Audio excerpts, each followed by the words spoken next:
La nuit était noire comme de l'encre et le tonnerre roulait dans le ciel sans interruption. La pluie tombait à verse, frappant les fenêtres avec une telle force qu'elle semblait sur le point d'engloutir toute la maison. Tout avait commencé quelques heures plus tôt. Moi, Savannah, qui avait caché mon véritable nom de famille, Vance, pendant 5 ans, je venais de rentrer chez moi, épuisé par mon quart de travail dans un grand magasin de vente au détail. J'étais trempé jusqu'aux os. Mais quand j'ai ouvert la porte, ce n'est pas un dîner chaud qui m'attendait. Ce que j'ai vu, c'est mon mari légitime, Caleb Prescott, passionnément enlacé avec une femme nommée Brianna sur le canapé de notre salon. Brianna portait une robe en soie pour laquelle j'avais économisé pendant 3 mois. Une flamme de rage a éclaté dans ma poitrine. Moi, qui avais travaillé jour et nuit en économisant chaque centime pour cette maison, je regardais cet homme, Caleb, utiliser l'argent que nous avions mis de côté pour une voiture afin de lui acheter des sacs et des vêtements de marque. Et maintenant, il osait même l'amener chez nous. J'ai pointé la porte du doigt et j'ai crié sur Caleb, « Caleb, jette cette femme dehors immédiatement !» Avant que Caleb ne puisse ouvrir la bouche, Brianna s'est interposée avec un sourire moqueur, « Oh, Savannah, tu es si tendue. » Mais c'est la maison de Caleb. Je ne pense pas que cela te regarde si je suis ici ou non. Je tremblais de rage de la tête aux pieds, lui lançant un regard meurtrier, souhaitant pouvoir la tuer du regard. Et ce regard a été la étincelle qui a allumé la mèche. Caleb s'est levé d'un bond. Il s'est tenu devant moi et m'a menacé, me pointant presque le nez du doigt, « Savannah, qui regardes-tu comme ça? Tu es devenue bien hardie, n'est-ce pas? Comment oses-tu regarder Brianna de cette façon ?» J'ai eu l'impression qu'un pic de glace m'avait percé le cœur. « Caleb, as-tu une conscience? Je suis ta femme. » « Ta femme? Une fille ordinaire comme toi n'est même pas digne de toucher les chaussures de Brianna. Excuse-toi auprès d'elle. » Immédiatement. M'excuser auprès de sa maîtresse? Moi, Savannah Vance, je ne m'étais pas abaissé à ce point. J'ai serré les dents et j'ai à nouveau fixé mon regard sur Brianna. Je voulais la déchiqueter, ne serait-ce que des yeux. À ce moment-là, le fou furieux qu'était Caleb a explosé. « Tu la fixes encore. Je t'ai dit de ne pas la regarder. » Il a commencé à m'insulter en levant la main.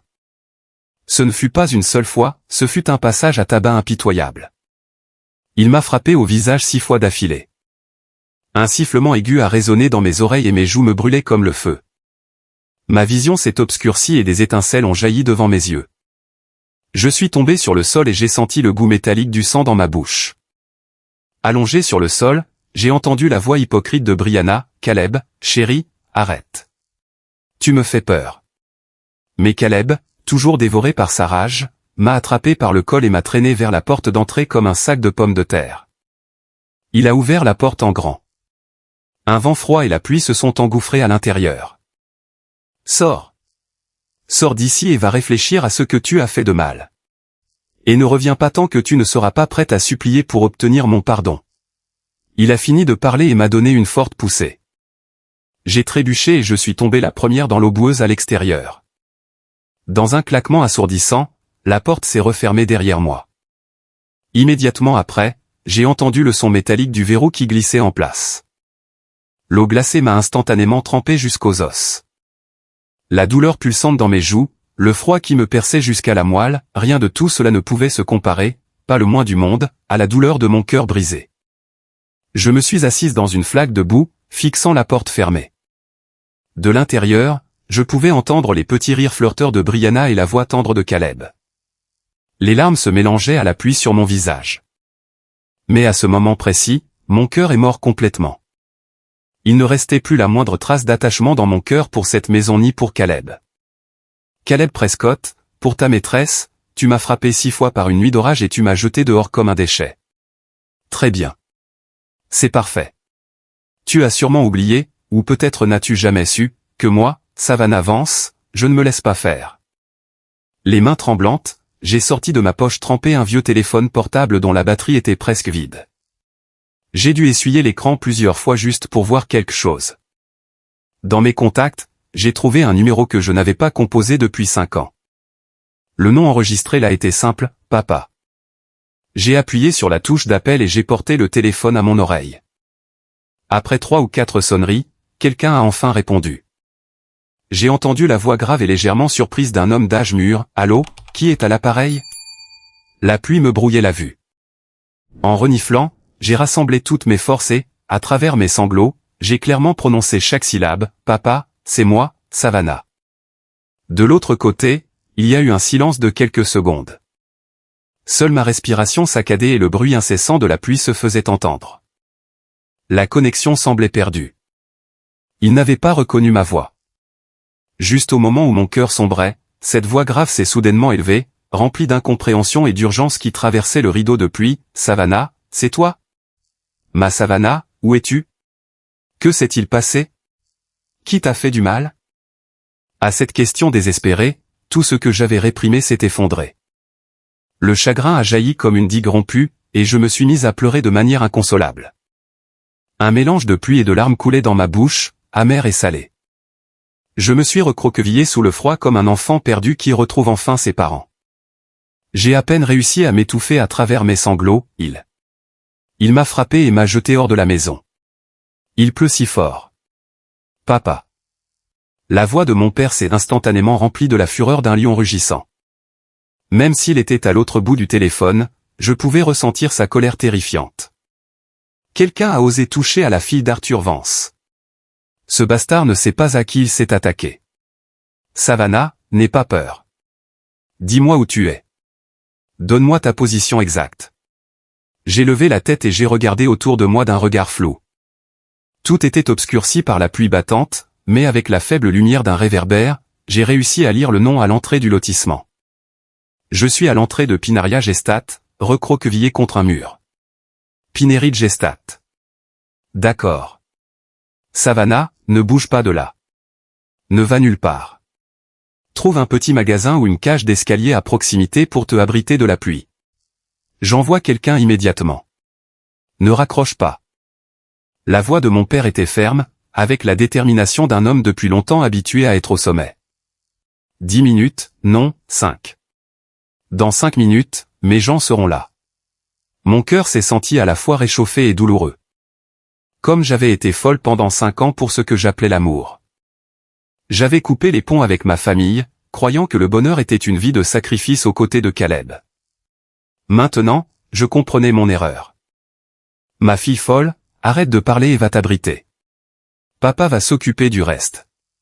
La voix de mon père s'est légèrement adoucie, mais la fureur réprimée n'avait pas diminué le moins du monde. Nous allons voir quel genre de famille sont ces Prescott pour oser traiter ma fille de cette façon. L'appel n'a pas été coupé. Je pouvais entendre mon père donner des ordres urgents à quelqu'un. Son ton n'était plus doux comme il l'avait été avec moi, mais froid et autoritaire. Marcus, localise le téléphone portable de ma fille immédiatement. J'ai besoin de sa position exacte. Prends la voiture la plus rapide et va à l'entrée de Pinaria Gestat. Si un seul cheveu de sa tête est touché, ce sera de ta faute. Et je veux un rapport complet sur un certain Caleb Prescott et sa famille. Dans 10 minutes, toutes les données sur mon bureau. Oui, monsieur Vance, a répondu une voix d'homme professionnel et vive. En écoutant ces ordres rapides et efficaces à l'autre bout, mon cœur, presque congelé par la pluie, a commencé à dégeler lentement. Alors, c'est ce que l'on ressent quand on a quelqu'un de son côté. Moi, Savannah Vance, je n'étais pas seul. À ce moment-là, une berline noire est entrée dans le lotissement. Ses phares ont coupé la pluie en 2 faisceaux de lumière. Ce n'était pas la voiture que mon père avait envoyée, elle n'aurait pas pu arriver si vite. Un homme avec un parapluie est sorti de la voiture et a couru vers la guérite de sécurité. Il devait s'agir d'un résident. Instinctivement, je me suis enfoncé davantage dans l'ombre du mur. Je ne voulais pas que quiconque me voie dans un état aussi pitoyable. L'endroit où j'avais été frappé et lancé encore, rappel de l'humiliation que je venais de subir. Caleb, Brianna, vous êtes probablement dans votre maison en ce moment, en train de rire de mon impuissance. Attendez un peu. La voix au téléphone a parlé à nouveau, teintée d'une anxiété réprimée. Savannah, la voiture est presque là. C'est une Mercedes noire. La plaque d'immatriculation se termine par 7T7. Dès que tu la vois, monte. Le chauffeur te ramènera à la maison. À la maison, ai-je répété faiblement. À quelle maison? À cette parodie de maison avec Caleb? Non, ce n'était plus ma maison.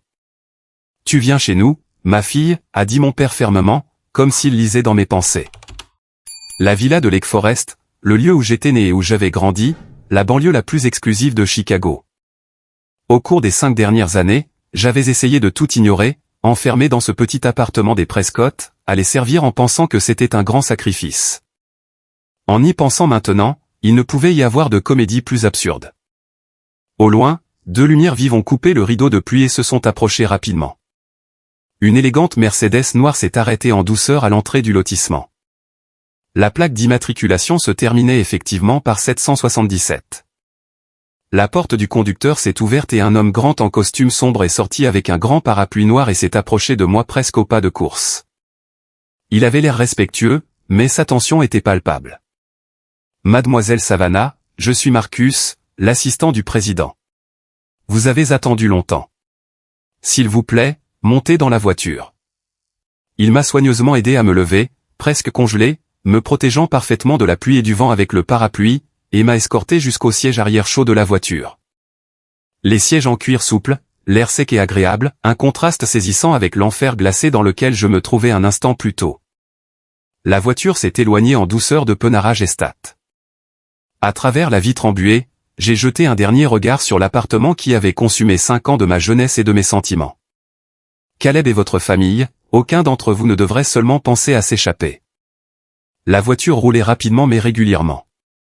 La pluie battante à l'extérieur était complètement insonorisée. Seul le ronronnement discret des essuie-glaces se faisait entendre. Marcus conduisait en silence et m'a tendu une serviette propre et douce. « Mademoiselle Savannah, s'il vous plaît, séchez-vous ou vous allez attraper froid. » J'ai pris la serviette et j'ai séché mes cheveux et mon visage. Même la texture était incomparablement plus douce que les serviettes rudes que j'utilisais, et elle sentait un parfum subtil et propre. En regardant les néons de la ville défiler rapidement, j'ai senti que ce Chicago pluvieux était à la fois étranger et familier. Au cours des 5 dernières années, comme une autruche la tête dans le sable, je m'étais caché dans ce petit appartement, oubliant presque complètement le vrai visage de la capitale. La voiture a quitté le centre-ville et a continué vers le nord. Le paysage est devenu plus calme, les arbres plus verdoyants. Enfin, la voiture a franchi une impressionnante grille en fer forgé et est entrée dans un domaine ressemblant à un parc. Des villas de styles variés ont émergé de la pluie. La voiture s'est arrêtée devant un grand manoir à l'ancienne avec d'immenses terrains et toutes ses lumières allumées. Marcus est rapidement sorti pour ouvrir ma porte avec le parapluie et m'a escorté jusqu'aux lourdes portes en bois sculptées. Les portes sont ouvertes de l'intérieur, déversant une lumière chaude et éclairant la silhouette d'un homme debout sur le pas de la porte. C'était mon père, Arthur Vance. Il portait une élégante robe de chambre en soie sombre. Sa posture était ferme, ses cheveux plaqués en arrière. Pas un seul cheveu ne dépassait, mais il n'y avait aucune trace de l'autorité et de la distance qu'il affichait lors des réunions d'affaires. Il n'y avait que de l'anxiété et de l'inquiétude pour sa fille. Savannah. Mon père a couru vers moi, m'a attrapé par les épaules et m'a examiné de la tête aux pieds. En voyant mes joues enflées et mon apparence débraillée, ses yeux sont immédiatement devenus rouges. Sa voix était remplie d'un tremblement réprimé. « Regarde ça. Regarde l'état dans lequel se trouve ma fille. C'est ma faute. J'aurais dû être plus ferme à l'époque. » Une boule s'est formée dans ma gorge, et les larmes que j'avais à peine retenues ont coulé à nouveau.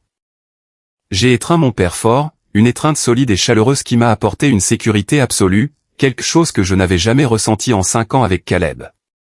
C'est moi, papa. C'est entièrement ma faute. Tu es à la maison maintenant.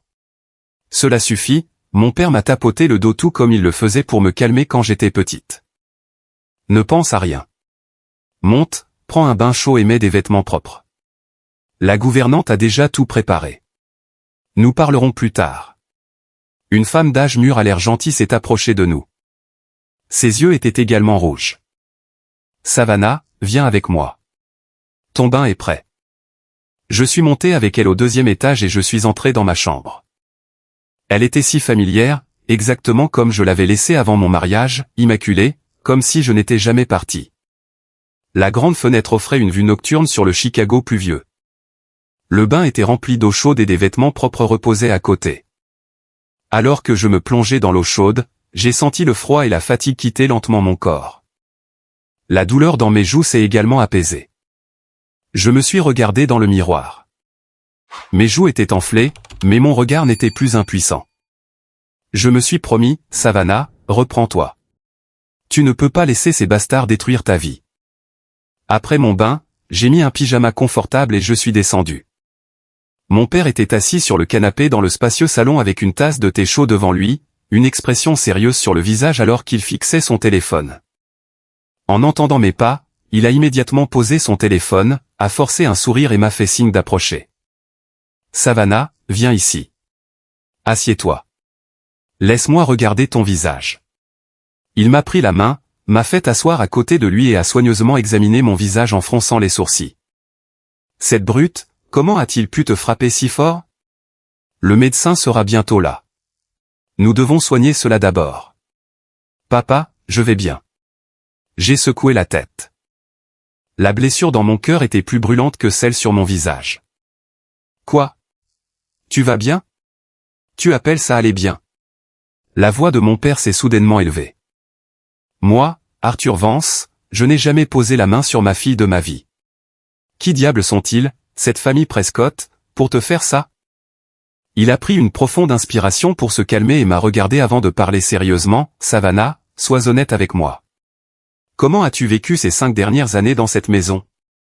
T'ont-ils toujours traité ainsi? J'ai regardé mes mains, rudes et calleuses à cause du travail. Les 5 dernières années ont défilé devant mes yeux comme un film, les pics cruels de ma belle-mère, l'indifférence et les mauvaises humeurs de Caleb, et les innombrables messages avec d'autres femmes sur son téléphone. Je me étais dit que si j'endurais tout s'arrangerait, que je devais être patiente pour le bien de la famille. Comme j'avais été folle. Non, ce n'était pas toujours comme ça, ma voix était un murmure. Cela a empiré l'année dernière quand il a commencé à voir cette femme, Brianna. Ce qui s'est passé ce soir était la première fois qu'il me frappait. La première fois qu'il te frappe ainsi et te jette hors de la maison. Mon père a frappé du poing sur l'accoudoir du canapé. Excellent. Très bien. Cette famille Prescott est vraiment quelque chose. Il a pris son téléphone, a composé un numéro et l'a mis sur haut-parleur. On a répondu presque immédiatement. J'ai entendu une voix d'homme décidé. Marcus, où en est l'enquête? La voix de mon père était glaciale. Monsieur Vance, nous avons tout. La famille Prescott a commencé dans le secteur des matériaux de construction et a maintenant investi presque tout dans le projet de développement de Sunrise Hills dans le district est. Le père de Caleb, Russell Prescott, est le président et Caleb est le vice-président. L'entreprise est assez grande. Ses actifs atteignent près de 100 millions. Ils n'ont presque pas d'argent liquide. Ils vivent de prêts bancaires et en retardant les paiements aux fournisseurs. Le projet Sunrise Hills, mon père a laissé échapper un rire sarcastique. Le principal entrepreneur n'était-il pas le groupe Sterling? Oui, monsieur Vance. Le PDG du groupe Sterling a demandé une réunion avec vous le mois dernier. Il voulait s'impliquer dans notre nouveau projet urbain. Mon père a répondu par un seul mot, une lueur meurtrière dans les yeux. Dites au PDG de Sterling d'arrêter immédiatement le projet Sunrise Hills. Dites-lui de retirer tout le personnel et l'équipement du site dès aujourd'hui. Qu'il trouve un prétexte. Dites-lui que de graves défauts ont été détectés dans les matériaux fournis et que le groupe Vance ne veut aucune association avec des fournisseurs de si basse qualité. J'ai senti mon cœur faire un bond. Sunrise Hills était le dernier espoir de la famille Prescott. Si le projet était arrêté, les prêts bancaires seraient immédiatement rappelés et les fournisseurs se précipiteraient pour réclamer leurs dettes. C'était littéralement leur couper les vivres. À l'autre bout, le directeur Marcus a répondu sans la moindre hésitation, compris, monsieur Vance. Je m'en occupe immédiatement. Ce chantier de construction sera plus calme qu'une tombe d'ici ce soir. Et encore une chose, a ajouté mon père, faites courir une rumeur auprès de certains de nos contacts. J'ai vu que l'entreprise Prescott a de graves problèmes de gestion et est sur le point de faire faillite. Que chacun tire ses propres conclusions. Lorsqu'il a raccroché, le silence est tombé dans le salon. Mon père m'a regardé avec des yeux profonds et a dit, Savannah, ce n'est que le début. Je vais montrer au Prescott le prix à payer pour avoir touché à ma fille. Tu verras comment ton père règle les comptes. J'ai vu un mélange d'inquiétude et de fureur dans ses yeux. C'était si réel. Mon père m'a dit d'aller dans ma chambre et de me reposer, qu'il s'occuperait du reste. Mais allongé dans mon lit, je ne pouvais pas dormir. l'eau de pommade que le médecin avait prescrite apaisait la douleur sur ma joue, mais le feu dans mon cœur brûlait plus fort. J'ai ouvert mon téléphone et je suis allé sur Instagram, un réseau social que j'avais négligé, où je n'avais que quelques proches et Caleb. Je n'y avais pas regardé auparavant pour ne pas comparer la vie luxueuse des autres avec ma propre triste réalité. Mais maintenant, j'ai parcouru le fil avec une toute nouvelle mentalité. En effet, j'ai rapidement trouvé une publication que la mère de Caleb, mon ancienne belle-mère, avait publiée il y a 1 heure. C'était quelques photos. Sur celle-ci, Brianna souriait, enlaçant Caleb avec un banquet devant eux. Le texte disait « Brianna est la meilleure. Elle est venue nous cuisiner le dîner. Nous sommes vieux maintenant. » Cela faisait longtemps que la maison n'avait pas été aussi vivante et joyeuse. En dessous se trouvaient des commentaires de connaissances communes. « Quel bonheur, Madame Hélène. Caleb sait comment choisir. Quel beau couple.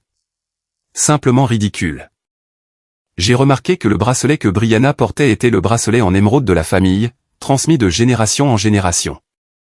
Celui dont ma belle-mère disait que sa belle-fille hériterait. J'avais une fois demandé à le voir, mais elle avait refusé, disant que c'était une antiquité et que j'étais si maladroite que je pourrais l'endommager. Et maintenant, il ornait le poignet de Brianna. Comme si de rien n'était, j'ai ressenti une pointe de douleur, non pas de la jalousie, mais du dégoût. L'impudeur de cette famille ne connaissait pas de limite. Pensait-il vraiment qu'en me jetant dehors, il pourrait vivre heureux avec cette maîtresse? À ce moment-là, j'ai remarqué que dans l'arrière-plan de l'une des photos, l'écran du téléphone de Caleb était allumé. Il semblait qu'il avait plusieurs appels manqués. En ce moment, je ne pouvais penser qu'à l'ironie de la situation. Pendant ce temps, dans le petit appartement des Prescott, l'atmosphère n'était pas aussi festive que la publication le montrait. Le téléphone de Caleb ne s'arrêtait pas de sonner. Le premier appel venait du gérant du chantier de construction. Sa voix était au bord des larmes. « Monsieur Prescott, nous avons un énorme problème. Des gens du groupe Sterling sont venus. Ils disent qu'ils ont trouvé de graves défauts dans nos matériaux et vont tout retourner. Le projet est arrêté pour une durée indéterminée et ils ont ordonné à tous les ouvriers de se retirer. » Caleb, qui était sur le point de donner un morceau de nourriture à Brianna, a failli faire tomber ses ustensiles. Des problèmes de qualité? C'est impossible. Tous nos matériaux ont passé les inspections. Je vais parler au PDG de Sterling moi-même. Il ne répond pas. Sa secrétaire dit que c'est une décision du conseil d'administration du groupe et qu'ils ne peuvent rien faire. Il avait à peine raccroché qu'un deuxième appel est arrivé. C'était le directeur financier, la voix tremblante. « Monsieur Prescott, c'est une catastrophe. Plusieurs banques ont appelé en même temps. Chase, Bank of America. Elles disent qu'il y a un grave problème avec la cote de crédit de notre entreprise et exigent le paiement de tous les intérêts pour le trimestre d'ici demain matin ainsi que le remboursement anticipé de tous les prêts. Où allons-nous soudainement trouver autant d'argent? » Le visage de Caleb est devenu aussi blanc que du papier. Impossible. Nous avons toujours eu de bonnes relations avec elles. Pourquoi? Elles disent seulement que nous avons offensé quelqu'un que nous n'aurions pas dû offenser. Après cela, les appels ont continué à arriver comme des messagers de la mort. Le directeur de leur principal fournisseur d'acier, Caleb, « Je suis très désolé, mais nous avons des problèmes d'argent. Pourriez-vous régler la facture du mois dernier aujourd'hui? » Le propriétaire du cabinet d'architecte avec lequel il travaillait depuis des années, Caleb, « Il y a des rumeurs selon lesquelles votre projet a été arrêté. Nous allons devoir retirer notre personnel. Et qu'en est-il du paiement de ce que nous avons déjà fait? » Le père de Caleb, Russell, a également reçu plusieurs appels d'anciens amis. Ils tournaient tous autour du pot, demandant s'il s'était mis dans l'embarras avec quelqu'un d'important. Le dîner était gâché. Brianna, voyant le visage de Caleb et de ses parents, n'osait plus faire la câline. Russell a frappé du poing sur la table, si en colère que sa moustache tremblait. Que diable se passe-t-il? Tout allait bien ce matin. Pourquoi tout a-t-il soudainement mal tourné? Caleb, as-tu fait quelque chose? Caleb était également déconcerté. Papa, je jure que je n'ai rien fait. Je suis seulement allé du chantier au bureau ces derniers temps. Sa mère s'est cramponnée la poitrine et s'est écriée, peut-être. Peut-être que c'est à cause de cela, Savannah. Cette femme porte malheur. Dès qu'elle est partie, tout cela a commencé. Elle nous a probablement jeté un sort. Maman, tu blâmes encore Savannah? Quel pouvoir pourrait-elle bien avoir? Caleb s'est ébouriffé les cheveux de désespoir. À ce moment-là, le téléphone fixe a sonné d'un son strident et perçant dans le silence tendu du salon. Caleb a couru pour répondre « Allô, qui est à l'appareil ?» On a dit quelque chose de l'autre côté parce que le visage de Caleb a perdu toute sa couleur. Ses lèvres tremblaient et il était sans voix. Qui était-ce? Que s'est-il passé maintenant? A demandé Russell, inquiet. Caleb a lentement posé le combiné et a murmuré comme en transe, c'était le fisc. Ils disent qu'ils viennent la semaine prochaine pour effectuer un audit fiscal de l'entreprise. Un audit fiscal. Russell s'est senti étourdi et a failli s'évanouir. Quel entrepreneur n'a pas quelques irrégularités dans sa comptabilité? Soudain, une peur mortelle a saisi la famille Prescott. L'ancienne arrogance et la joie ont disparu, ne laissant que la terreur face au désastre imminent. Ils avaient l'impression d'avoir été poussés du haut d'une falaise sans même savoir qui l'avait fait. Brianna, voyant la situation, a commencé à réfléchir. Elle a discrètement rapproché son sac à main, et moi, dans le confort de la villa de Lake Forest, je lisais la publication Instagram de mon ancienne belle-mère avec un sourire froid. Le projet arrêté, les demandes de prêt, l'audit fiscal, les actions de mon père étaient rapides, précises et impitoyables. Le chaos régnait dans le foyer Prescott. Les sonneries de téléphone et les cris ne cessaient jamais. Caleb et son père Russell continuaient d'appeler tous leurs contacts. Leur voix passait de la supplication à la colère et de la colère à la supplication, et leurs expressions changeaient à chaque seconde. La mère de Caleb s'est effondrée sur le canapé, pleurant et se frappant les jambes, c'est fini. Nous sommes foutus. Nous avons offensé quelqu'un de très puissant. Que allons-nous faire maintenant? Seule Brianna, bien qu'initialement déconcertée, est restée relativement calme au milieu du chaos. Elle pensait qu'elle devait faire quelque chose pour consolider sa position. Elle s'est approchée de la mère de Caleb et lui a doucement caressé le dos. « Madame Hélène, s'il vous plaît, ne vous inquiétez pas tant. Cela va vous faire du mal. Caleb et son père trouveront sûrement une solution. On dit qu'il y a toujours une issue. » La mère de Caleb, désespérée, s'est accrochée aux paroles gentilles de Brianna comme un noyé à une paille. « Brianna, ma chère, c'est bien que tu sois là. Tu es complètement différente de cette Savannah. Cette femme, le diable incarné. » Brianna s'est réjouie intérieurement mais a conservé une expression inquiète. « Madame Hélène, ce n'est pas le moment de parler de cela. Nous devons rester calmes. Caleb et son père sont très occupés et n'ont même pas mangé correctement. Je vais aller à la cuisine et préparer quelque chose. Vous devez manger pour avoir des forces. » Ces mots ont coulé profondément dans le cœur de la mère de Caleb. Elle a regardé Brianna avec une approbation grandissante. « Tu es si bonne. Tu es 100 fois meilleure que cette Savannah. » Elle n'a jamais été aussi attentionnée. Brianna a souri modestement et est allée à la cuisine. En passant à côté de Caleb, elle lui a lancé un regard inquiet et a murmuré « Caleb, ne te surmenez pas. Je vais te préparer un ragoût maison. » Caleb, abattu, a hoché la tête, ressentant un léger soulagement face à son réconfort gentil. Dans la cuisine, Brianna a ouvert le réfrigérateur avec familiarité. En voyant qu'il était beaucoup plus rempli que dans son petit appartement loué, elle a ressenti encore plus de satisfaction. Elle a sorti des pommes de terre et de la viande et a commencé à cuisiner le ragoût. Tout en cuisinant, elle a regardé autour de la cuisine. Elle était beaucoup plus spacieuse et plus lumineuse que la sienne. Tous les appareils étaient de haut de gamme. La simple pensée de cela était un plaisir. Elle se voyait comme la maîtresse de la maison Prescott, élégamment vêtue, conduisant une bonne voiture et fréquentant des endroits exclusifs. Elle pensait que la crise des Prescott n'était qu'un petit revers commercial, ou qu'ils avaient eu la malchance de croiser quelqu'un de peu important. Cela pouvait sûrement être réglé avec de l'argent. Que pouvait faire cette simplette de Savannah? Bientôt, le ragoût fut prêt. Elle l'apporta à la table, prétendant être la femme parfaite. « Monsieur Russell, Madame Hélène, Caleb, mangez quelque chose d'abord. » Russell et Caleb n'ont presque rien mangé, mais la mère de Caleb ne pouvait s'arrêter de louer le ragoût. « Comme tu cuisines délicieusement, Brianna. Meilleur que dans beaucoup de restaurants. » Brianna a souri modestement, mais s'est dit en elle-même, « Quand je deviendrai la dame de cette maison, je n'ai pas l'intention de cuisiner.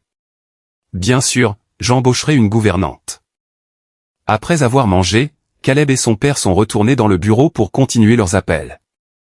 Brianna a proposé de laver la vaisselle, puis s'est assise pour regarder la télévision dans le salon avec la mère de Caleb. Elle a délibérément baissé le volume et s'est rapprochée de sa future belle-mère pour chuchoter « Madame Hélène, je suis si désolée de voir Caleb et son père si abattus. Si je pouvais aider de quelque manière que ce soit. Je connais quelques personnes. Je pourrais essayer de leur parler demain. » La mère de Caleb, se sentant impuissante, lui a pris la main. « Brianna, vraiment? Si tu pouvais aider notre famille, tu serais notre salut. Je dirais à Caleb de te traiter comme une reine. » C'était exactement ce que Brianna voulait entendre. Elle s'est réjouie intérieurement, mais a feint la modestie. « S'il vous plaît, ne vous inquiétez pas, Madame Hélène. Je ferai tout ce qui est en mon pouvoir pour Caleb et pour cette famille. Je ferai n'importe quoi. » Elle se considérait comme très intelligente dans un moment difficile pour la famille Prescott. Elle montrerait sa valeur et sa prudence, devenant quelqu'un d'incomparablement meilleur que la rejetée Savannah. Elle croyait que dès que la crise serait passée, elle, Brianna, deviendrait la belle-fille officielle des Prescott et vivrait une vie de luxe pour toujours. Elle a même sorti son téléphone et a pris secrètement une photo du salon, en évitant soigneusement les visages tristes de Caleb et de son père et en se concentrant uniquement sur le lustre luxueux et un fragment du grand canapé. Elle l'a publié sur Instagram avec le texte « Une soirée chaleureuse, reconnaissante pour le bonheur simple ». Elle ne savait pas que toutes ses actions et ses calculs n'étaient rien d'autre qu'une farce à mes yeux. Et elle ne savait certainement pas que la crise des Prescott n'était pas un petit problème, mais le début de la fin, que la vie de femme de millionnaire dont elle rêvait n'était rien d'autre qu'un cauchemar dont elle se réveillerait bientôt. Et moi, dans la villa Douillette, sirotant le bouillon réconfortant que la gouvernante avait préparé, je lisais calmement le message que Marcus venait de m'envoyer. « Mademoiselle Savannah, le groupe Sterling a complètement arrêté les travaux. Les demandes de remboursement de prêts des banques ont déjà été livrées à l'entreprise Prescott. L'avis d'audit fiscal sera officiellement envoyé demain. De plus, Brianna, 25 ans, sans emploi, vit dans un appartement loué, aime les marques de luxe. Elle a de nombreux prêts auprès de sociétés de crédit à la consommation. » Après avoir lu les informations sur Brianna, surtout concernant les prêts, j'ai souri froidement et j'ai instruit Marcus d'utiliser nos contacts pour accélérer les procédures légales concernant ses dettes.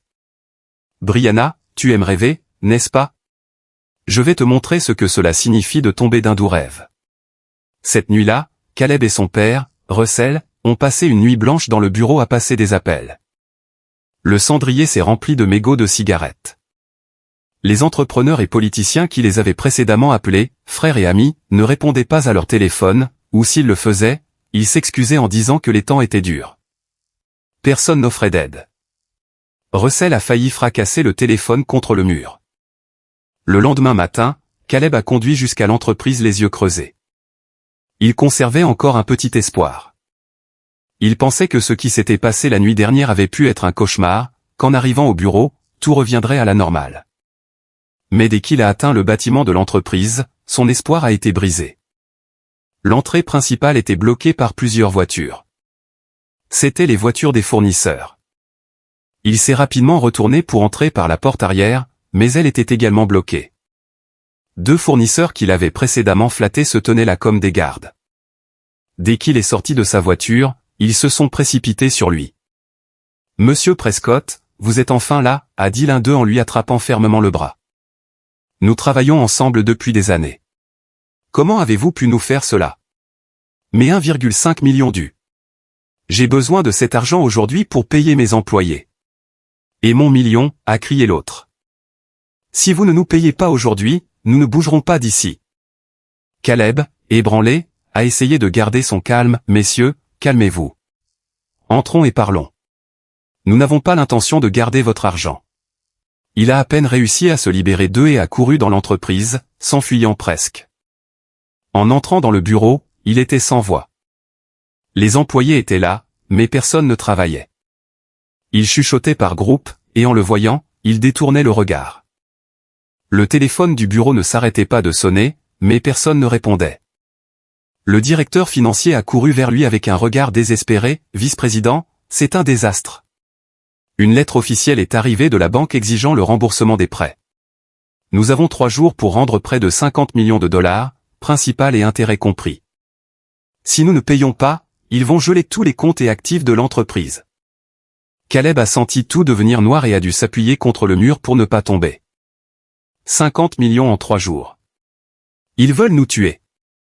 À ce moment-là, sa secrétaire s'est approchée d'une voix tremblante. Monsieur Prescott, quelques messieurs en costume sont arrivés. Ils disent qu'ils viennent du fisc. Ce qu'il avait craint était arrivé. Caleb a senti ses jambes se dérober sous lui. Pendant ce temps, à la maison Prescott, il n'y avait pas de paix non plus. Alors que la mère de Caleb se plaignait à Brianna du malheur de la famille, la sonnette a sonné frénétiquement. Brianna, pensant que c'était Caleb, a couru pour ouvrir. Deux hommes en costume se tenaient à la porte. Est-ce la résidence de Monsieur Russell Prescott? Nous sommes de la Chase Bank. Nous avons apporté un avis de demande urgente de paiement des prêts de votre entreprise. Il doit être remis en main propre. La mère de Caleb a failli s'évanouir en entendant que cela venait de la banque, et Brianna s'est figée. Elle a pris le papier fin mais lourd comme du plomb. Peu après le départ des banquiers, la sonnette a sonné à nouveau. Cette fois, c'étaient des gens du tribunal. Ils ont apporté une ordonnance de saisie conservatoire d'actifs que les fournisseurs avaient demandé. Puis le gérant de la propriété est venu et leur a demandé poliment mais fermement de régler les factures de services publics en retard, car l'entreprise Prescott était impliquée dans des litiges financiers. Les gens continuaient d'arriver en apportant de mauvaises nouvelles liées à l'argent. La mère de Caleb s'est assise sur le canapé et a pleuré pendant que Brianna regardait les demandes de paiement et les documents du tribunal avec un visage pâle. Peu importe à quel point elle était folle, elle comprenait que la situation était sérieuse. Ce n'était pas un petit problème. Le ciel leur tombait sur la tête. En une nuit, la famille Prescott était devenue la cible de toutes les critiques. Les créanciers faisaient la queue à leur porte. Brianna a commencé à se sentir anxieuse. Elle s'était impliquée avec Caleb pour son argent et une vie confortable. Mais maintenant, au lieu d'argent, elle faisait face à une montagne de dettes. Même cette maison pouvait être vendue aux enchères. Que devait-elle faire? La date d'échéance de ses propres prêts auprès des sociétés de crédit à la consommation approchait. Elle avait pensé qu'elle les payerait avec l'argent de Caleb. Elle a regardé la maison, a regardé la mère en pleurs de Caleb, et pour la première fois a ressenti un fort sentiment de danger. Et si la famille Prescott fait vraiment faillite? Alors je n'ai rien à faire ici. Je vais devoir payer leurs dettes avec eux. Brianna a discrètement sorti son téléphone et a commencé à supprimer la publication Instagram sur le bonheur simple qu'elle avait publié la nuit dernière.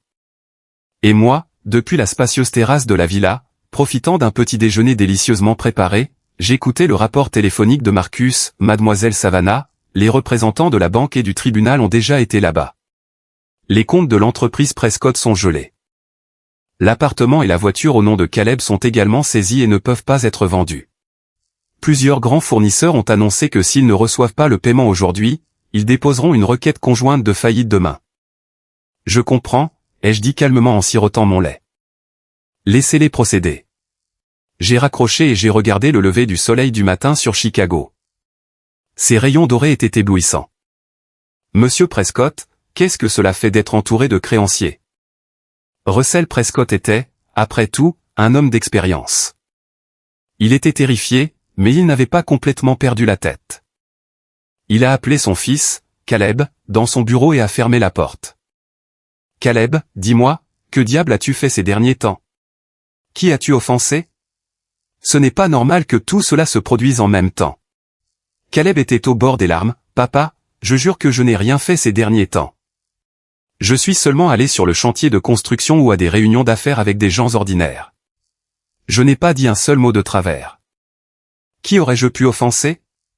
Alors pourquoi le PDG de Sterling a-t-il soudainement changé d'avis? Pourquoi les banques exigeaient nos prêts? Et pourquoi le fisc nous auditait-il en ce moment même? Il doit y avoir une raison. Caleb a secoué la tête en signe de confusion. Ses pensées étaient dans le chaos. Puis il s'est souvenu de quelque chose que sa mère avait dit la veille. Papa, et si maman avait raison? Et si c'était à cause de Savannah? Ne dis pas de sonnette, a crié Russell. Si Savannah avait ce genre de pouvoir, se serait-elle assise tranquillement quand tu l'as frappée et jetée dehors? Si elle avait ce genre d'influence, aurait-elle vécu dans cette maison pendant 5 ans sans dire un mot? Caleb ne savait pas quoi dire. Il avait raison. Si Savannah avait eu un tel soutien, elle n'aurait pas vécu une vie aussi misérable. Il ne reste qu'une seule option. Russell a pris une profonde inspiration. Je vais devoir ravaler ma fierté et rendre visite à quelques anciens amis. Voir si je peux découvrir quelque chose ou si quelqu'un sera prêt à nous aider. Russell a parcouru son agenda et a appelé un ancien ami d'université qui travaillait à l'hôtel de ville, quelqu'un qui lui devait beaucoup.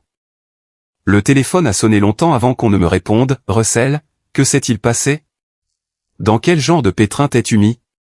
Russell a senti son cœur couler. « Directeur, avez-vous entendu quelque chose? S'il vous plaît, dites-moi, qui ai-je croisé ?» Le directeur a répondu avec de l'embarras. « Je ne sais pas grand-chose, mais un ordre est venu d'en haut.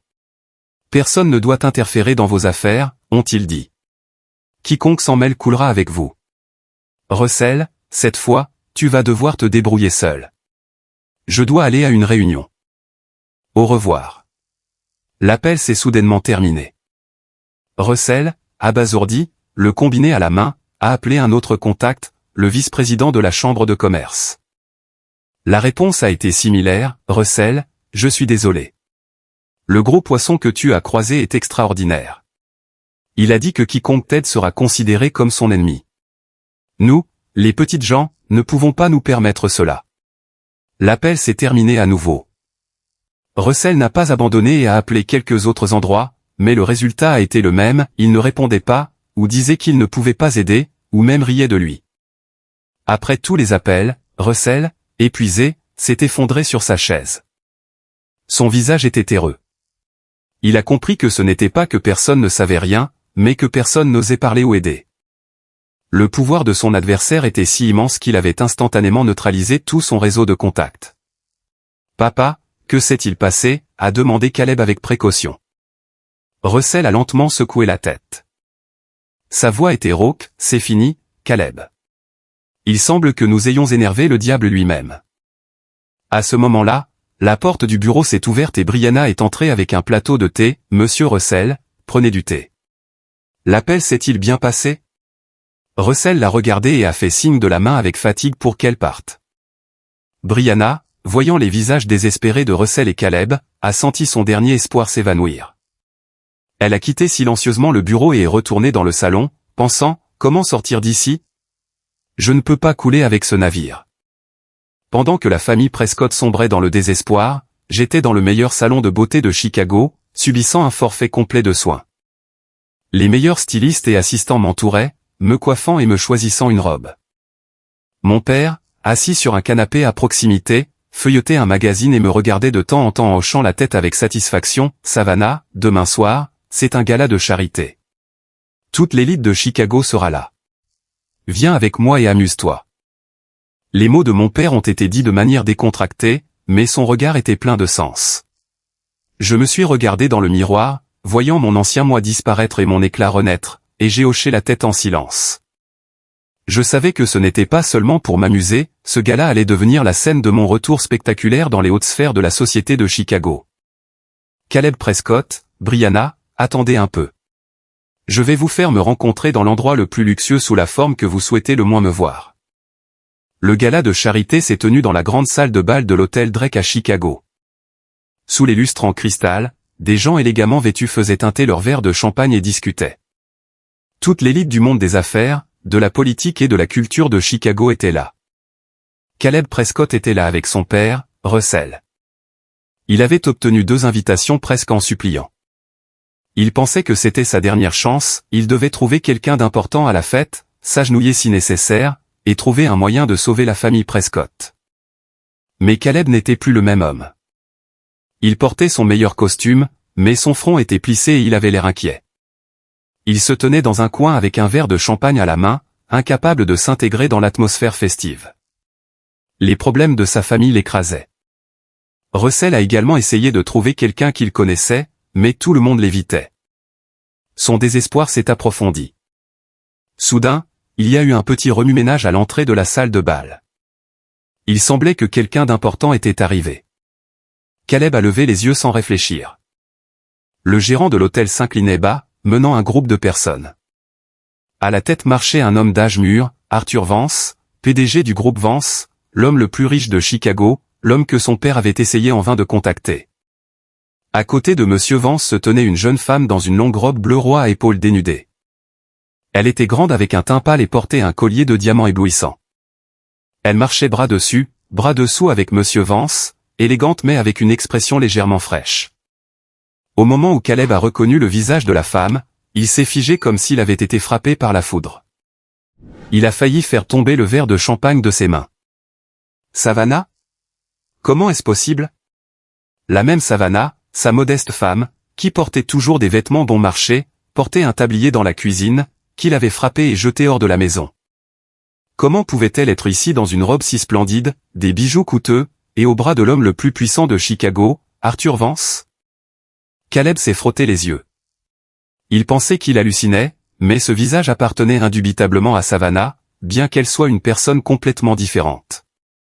Auparavant, elle avait toujours été timide, mais maintenant, le menton légèrement levé, elle exsudait la confiance et la noblesse avec son regard lumineux et frais. Des chuchotements circulaient déjà. Qui est-ce avec Monsieur Vance? On dit que c'est sa fille. Il la présente publiquement pour la première fois. Quelle élégance! On voit bien que c'est la fille de Monsieur Vance. Ces mots étaient comme des poignards pour Caleb.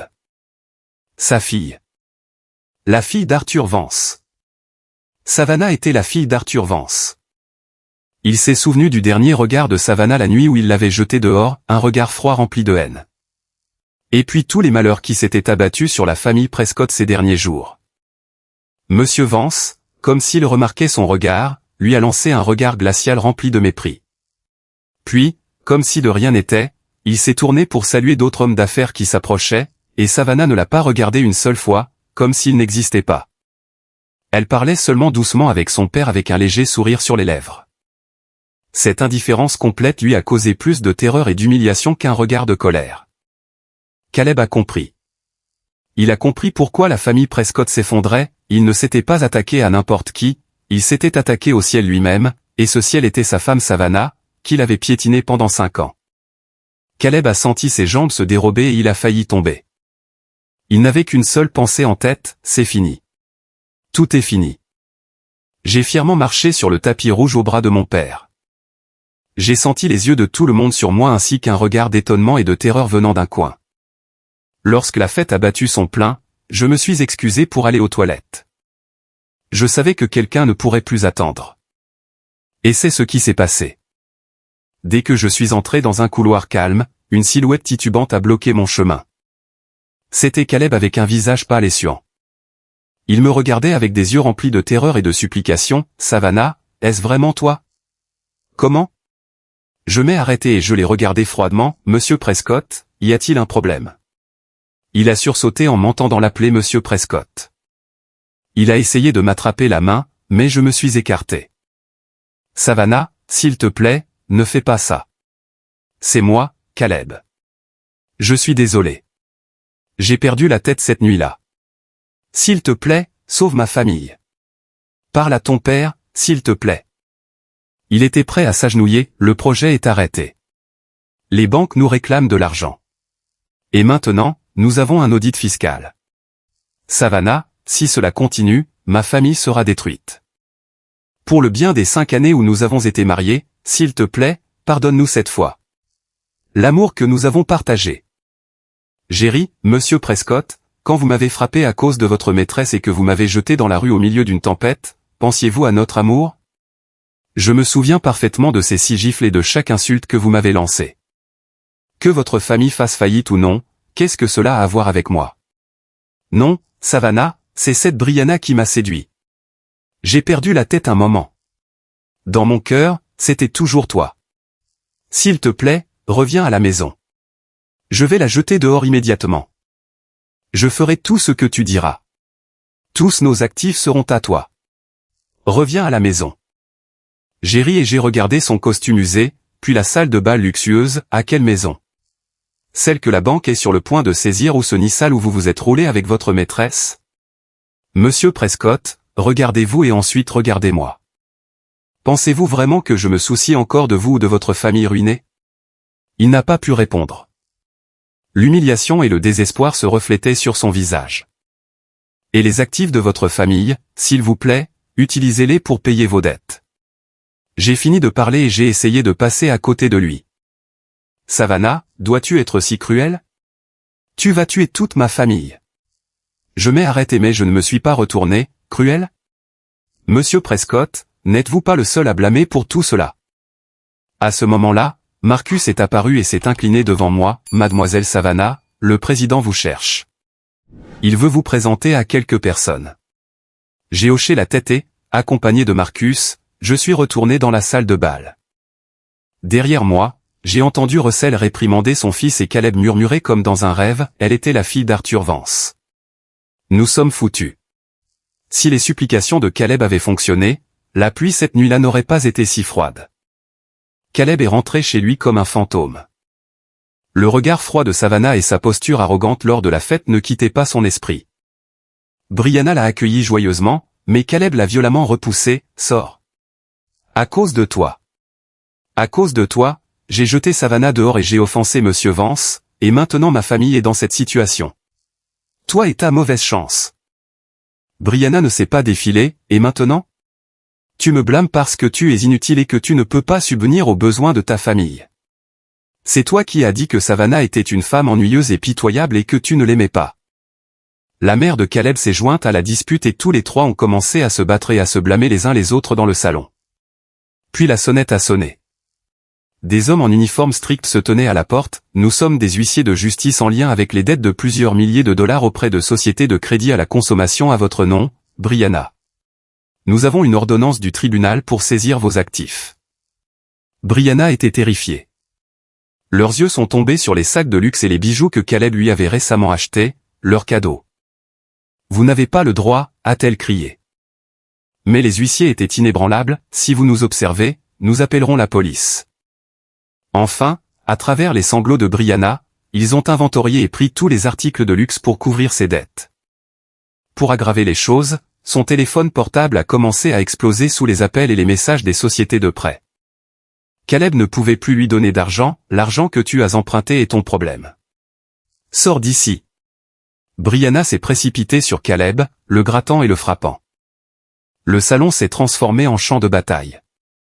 Russell, voyant cette scène, s'est cramponné la poitrine et s'est effondré. Brianna, voyant la situation, a enfin compris, la famille Prescott était ruinée. Elle a attrapé son petit sac à main et a couru hors de cette maison sans regarder en arrière. Elle a perdu un talon mais ne s'est même pas arrêtée pour le ramasser. Et moi, à la villa, j'ai reçu un court message de Marcus, Mademoiselle Savannah, la saisie des actifs par les huissiers est terminée. Brianna a quitté la maison Prescott. J'ai regardé la nuit à l'extérieur de la fenêtre et j'ai pensé à quel point il se battait bien. Mais ce n'est que le début. Russell a été hospitalisé pour une crise cardiaque sévère provoquée par le stress. La mère de Caleb, chargée de s'occuper de son mari et des dettes, a vieilli sous mes yeux. Les proches de la famille Prescott, au lieu d'aider, ont commencé à leur mettre la pression pour récupérer leur argent. L'image de tout le monde se rassemblant dans la maison, s'accusant et se disputant, était le portrait parfait d'une famille brisée. Quelques jours plus tard, le bureau du procureur et la police ont investi la maison Prescott. Ils ont mené une perquisition dans le cadre d'une affaire d'évasion fiscale et de corruption, et ont trouvé des documents comptables officieux et des preuves de pots de vin, tout cela grâce au matériel compromettant que les gens de mon père avaient déterré en seulement quelques jours et transmis anonymement aux autorités. Russell, l'apprenant à l'hôpital, a subi une autre crise cardiaque et est tombé dans le coma. Caleb a été arrêté et menotté sur place. Les informations locales ont détaillé l'affaire, un grand promoteur local s'est effondré en raison d'évasion fiscale et de corruption, le président à l'hôpital, son fils arrêté. À travers les nouvelles, la double vie de Caleb, l'agression que j'avais subie et ma véritable identité ont été révélées, ce qui a suscité une indignation publique générale. La famille Prescott a été socialement détruite. Brianna, se cachant dans un petit appartement loué, accablée de dettes, a finalement trouvé un emploi dans un bar. Son ancienne beauté s'est flétrie, cachée sous une épaisse couche de maquillage alors qu'elle survivait au jour le jour. Le temps a passé et le tribunal a rendu son verdict. À ce moment-là, mes avocats avaient déjà finalisé la procédure de divorce, ne laissant pas un seul centime à Caleb. L'entreprise Prescott a été déclarée en faillite et Caleb a été condamné à 7 ans de prison pour corruption, agression et autres crimes. Russell n'a jamais repris conscience et est mort seul à l'hôpital. Tous les actifs de la famille Prescott ont été vendus aux enchères, et j'ai acheté leur maison pour un prix dérisoire, non pas pour y vivre, mais pour avoir sous mes pieds l'endroit d'où j'avais été jeté dehors. J'ai fondé la fondation Savannah, une organisation pour aider les femmes touchées par la violence domestique et dans des situations de vie difficiles. En tant que présidente de la fondation, j'ai commencé une nouvelle vie. Mon expérience est devenue une source d'espoir pour d'autres femmes, et ma douleur m'a rendue plus forte. Des années plus tard, j'ai appris que Caleb avait été libéré de prison. Il avait tout perdu et gagnait sa vie comme ouvrier du bâtiment, s'occupant de sa mère âgée et malade. Concernant Brianna, il n'y avait que des rumeurs selon lesquelles elle fuyait toujours ses dettes, perdue dans les coins les plus sombres de la ville.